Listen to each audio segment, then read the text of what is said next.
Bismillahirrahmanirrahim. Assalamualaikum warahmatullahi wabarakatuh.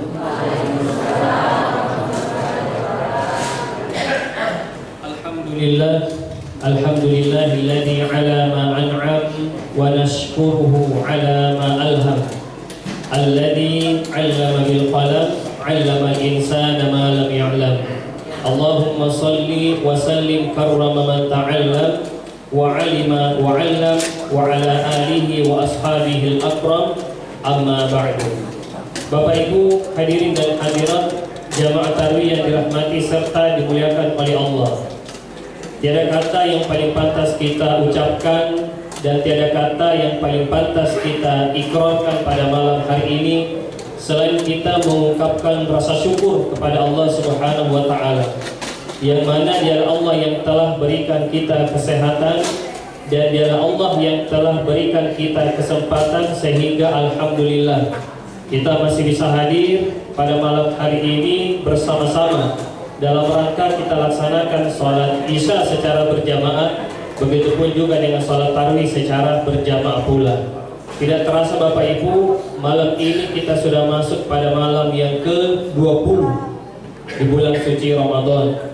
Malam pertama telah kita lalui, malam kedua, sekarang sudah malam ke-20. Jadi tinggal beberapa malam lagi Ramadan itu akan meninggalkan kita. Oleh karenanya, ya, kepada kita semua kami memberikan nasihat agar kita ini untuk memaksimalkan ibadah kita, memaksimalkan baca Al-Quran kita, begitupun juga dengan memperbanyak qiyamul lail, yang antaranya adalah sholat sunnah tarawih yang sebentar akan kita laksanakan. Kenapa jamaah? Nah, kalau kita konsisten sholat sunnah tarawihnya mulai sejak malam pertama hingga malam terakhir, maka kita akan mendapatkan kemuliaan, keistimewaan dari baginda sallallahu alaihi wasallam. Sebagaimana Nabi bersabda, "Man qama ramadhana imanan wa ihtisaban ghufira lahu ma taqaddama min dhanbi."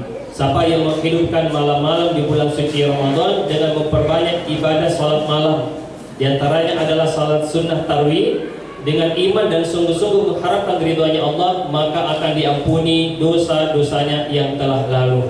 Nah, semoga kita jamaah Masjid Kubah Islah ini termasuk daripada jamaah yang konsisten sejak malam pertama hingga malam terakhir, dan kita pun mendapatkan maghfirah, ampunan dari Allah Subhanahu wa taala.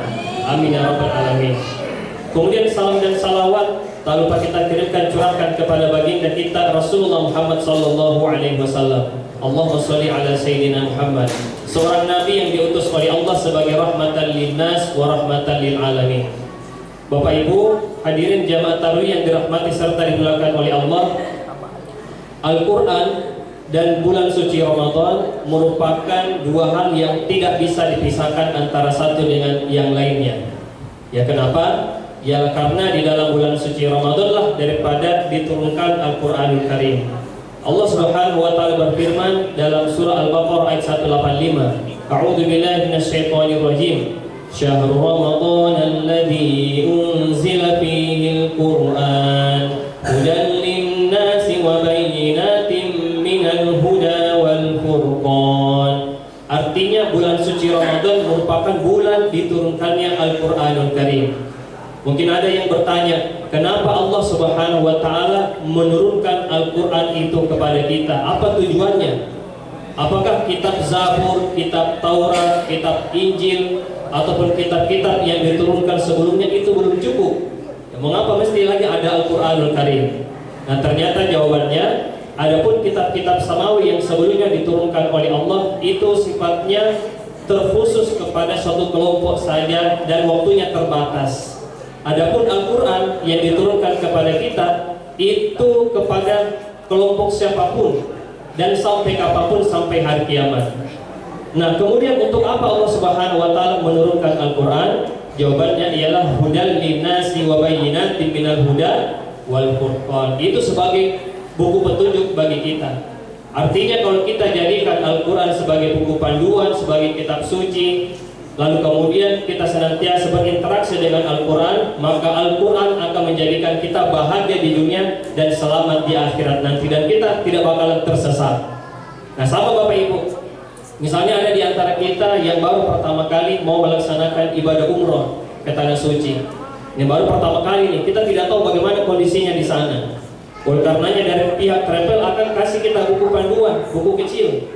Akan dapat nanti buku panduan, dalam buku tersebut dijelaskan tentang bagaimana situasi kondisi di sana, tentang bagaimana makanan yang kita bisa konsumsi, bagaimana transportasinya seperti apa, cuaca kalau panas berapa derajat Celcius, kalau dingin berapa derajat Celcius, jarak dari hotel kita ke Masjidil Haram, ke Masjid Nabawi berapa meter jaraknya, kalau kita tersesat siapa yang kita bisa hubungi. Nah di situ jelas, ya jelas. Nah kalau kita sudah kuasai itu buku panduan, maka insya Allah sekalipun di sana kita terpisah dari rombongan tidak bakalan tersesat. Kenapa Bapak Ibu?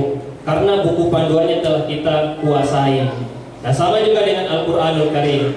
Ketika Al-Quran itu senantiasa kita bagus hubungan kita dengan Al-Quran, senantiasa kita baca interaksi, maka lalu kemudian Al-Quran itu akan memberikan hudan, petunjuk kepada kita, bahagia di dunia dan selamat di akhirat nanti. Nah yang menjadi pertanyaan besar bagi kita, yaitu sudah sejauh mana hubungan kita dengan Al-Quran. Jangan sampai Bapak Ibu selama ini hubungan kita tidak bagus dengan Al-Quran. Jangan sampai hubungan kita ini sama Al-Quran ya seperti orang yang bergombe. Artinya dalam satu hari kita tidak pernah buka, tidak pernah baca itu Al-Quran. Kita jauh dari Al-Quran. Nah oleh karenanya yang paling pertama yang harus kita perbaiki dalam hubungan kita dengan Al-Quran, yang paling pertama dan yang paling mendasar, kathratul qiraah, memperbanyak membaca Al-Quranul Karim. Yang pertama memperbanyak baca Al-Quran. Kenapa? Asal kata Al-Quran, qara'a yaqra'ul Quran, yang berarti bacaan atau yang dibaca. Jadi kalau kita punya mushaf sekalipun itu mahal, sekalipun itu cantik, tapi lalu kemudian kita taruh saja di rumah, di rak buku, tidak pernah kita buka, tidak pernah kita baca, maka kita tidak gunakan Al-Quran sesuai dengan fungsinya. Atau mungkin selama ini Bapak Ibu, mungkin karena kesibukan, ya karena kita semua di sini berbeda-beda profesinya. Ada di antara kita seorang guru, ada mungkin dosen, ada mungkin aparat keamanan, pejabat, pedagang dan lain sebagainya. Sampai dalam satu hari kita tidak pernah baca Al-Quran. Oleh karena yang paling pertama yang mesti kita lakukan, yaitu paksakan diri kita untuk membaca Al-Quran. Ya, paksa-paksa diri kita. Itu kalau diri kita tidak dipaksa-paksa Bapak Ibu, tidak mungkin kita akan baca Al-Quran, tidak mungkin kita buka itu Al-Quran. Yang pertama paksa-paksa diri kita.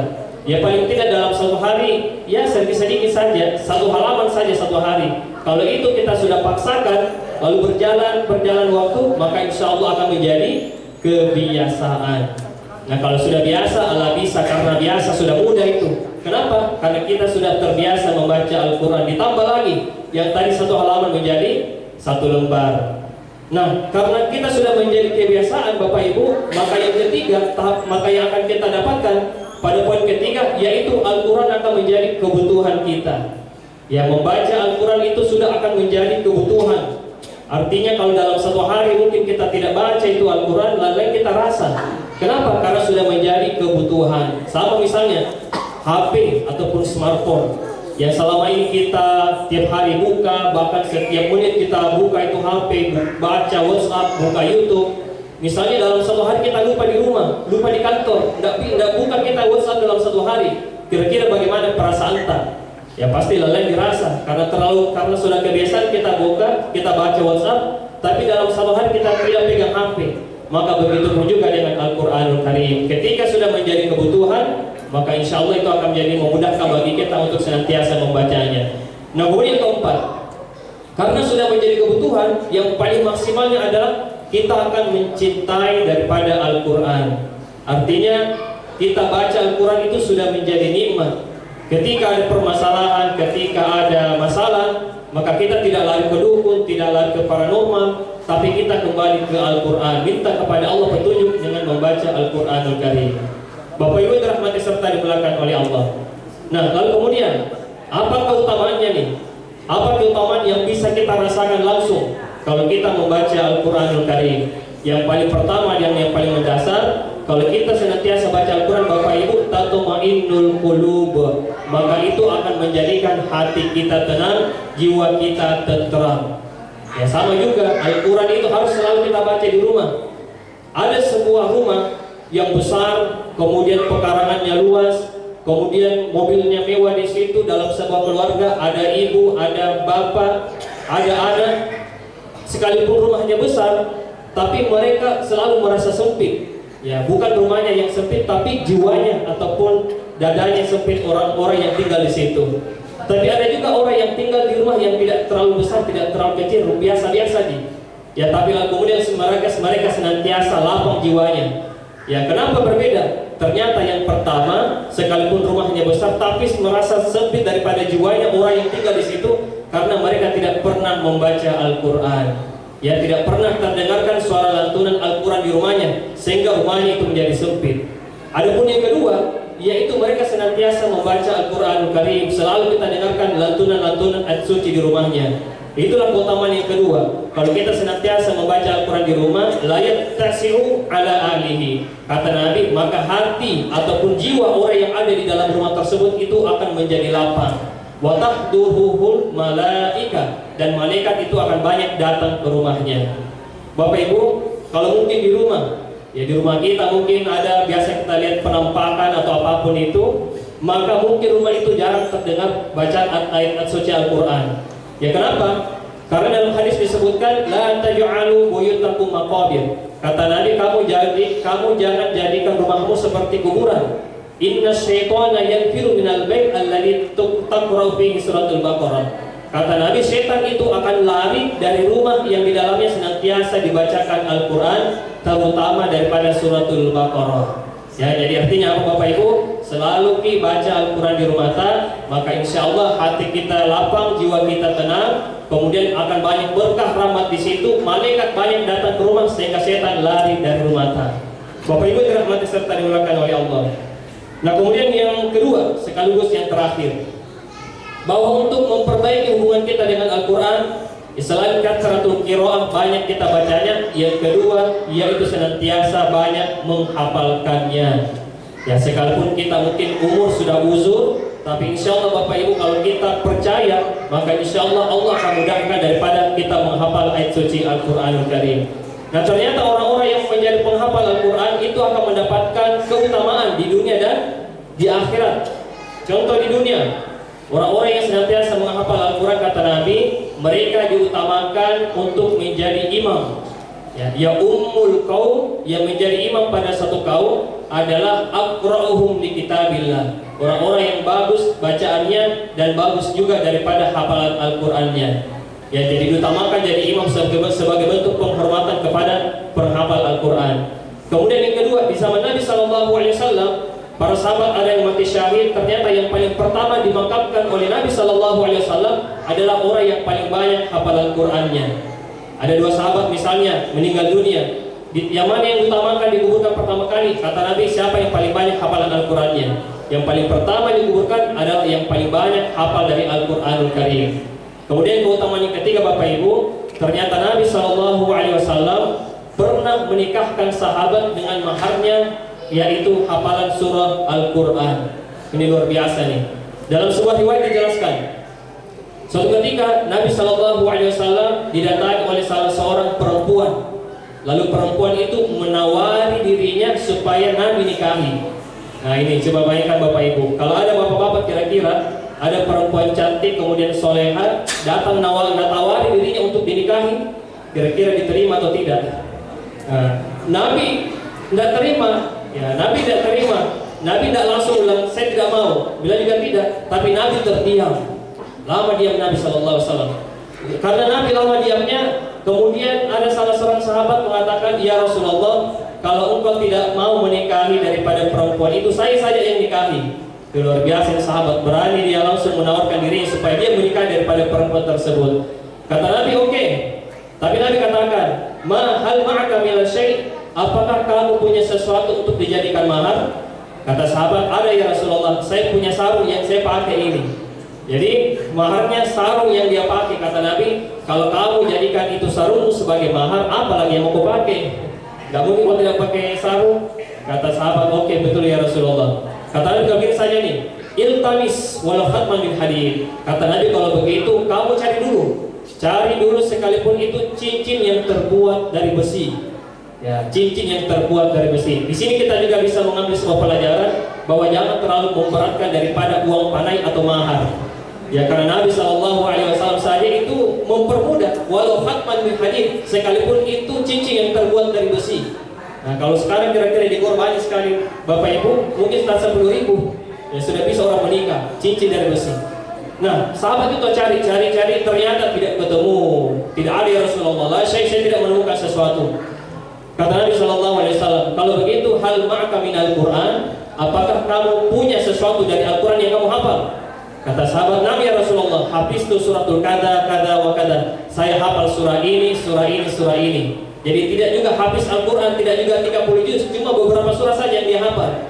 Kalau begitu kata Nabi SAW, malaktuhaha bima ma'aka minal Quran. Kalau begitu saya menikahkan engkau dengan Al-Quran yang engkau hafal. Nah Bapak Ibu, kira-kira kalau ini bisa dijadikan sebagai aturan, sebagai kebolehan kita di Makassar terutama, boleh menikahkan seseorang dengan maharnya hafalan Al-Quran, maka kira-kira akan banyak lagi penghafal Al-Quran dadakan, dan akan berkurang itu jomblo-jomblo fisabilillah. Ya, kenapa Al-Quran itu bisa dijadikan sebagai mahar untuk menikah? Tapi mayoritas ulama mengatakan untuk mahar ya mesti sesuatu yang sifatnya materi. Mesti itu berupa uang kah, atau mesti berupa emas kah, ya, sesuatu yang bisa bermanfaat, yang bersifatnya materi. Bapak Ibu dirahmati serta dimuliakan oleh Allah. Nah kemudian, yaitu apa keutamaannya penghafal Al-Quran di akhirat nanti? Nah ternyata orang-orang yang menghafal Al-Quran itu derajatnya di surga itu akan sangat tinggi, atau akan diangkat derajatnya oleh Allah Subhanahu wa Ta'ala di dalam surga. Yuqalu li sahibil Quran, akan dikatakan para penghafal Al-Quran itu Iqra, bacalah, wartaqi, kemudian naiklah.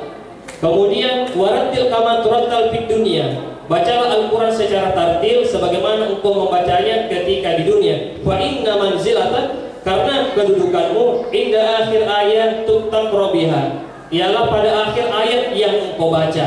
Jadi semakin dia hafalkan itu Al-Quran, maka semakin akan tinggi derajatnya di dalam surga nanti. Bapak Ibu dirahmati serta dimuliakan oleh Allah. Sebagai kesimpulannya, bahwa kita berharap, ya, apakah kita ataukah ada anak kita ataukah ada cucu kita yang mereka itu merupakan ahlul Quran, ya, orang-orang yang dekat dengan Al-Quran. Kenapa? Karena itu merupakan sebuah kebanggaan tersendiri kepada kita di hadapan Allah Subhanahu wa Ta'ala. Dalam hadis disebutkan, innallaha ahlina minan nas. Kata Nabi, Allah Subhanahu wa Ta'ala itu punya keluarga di kalangan manusia. Para sahabat bertanya, manhum ya Rasulullah, siapa mereka ya Rasul? Kata Nabi, hum ahlul Quran, mereka itu adalah ahlul Quran, ahlullahi wa khassatuhu, mereka itu adalah keluarganya Allah, dan mereka adalah pilihan-pilihan Allah Subhanahu wa Ta'ala. Hadirin yang dirahmati serta dimuliakan oleh Allah, inilah mungkin tausiah singkat yang bisa kami bawakan pada kesempatan hari ini. Kurang lebihnya mohon dimaafkan. Wa akhirul kalam, assalamualaikum warahmatullahi wabarakatuh.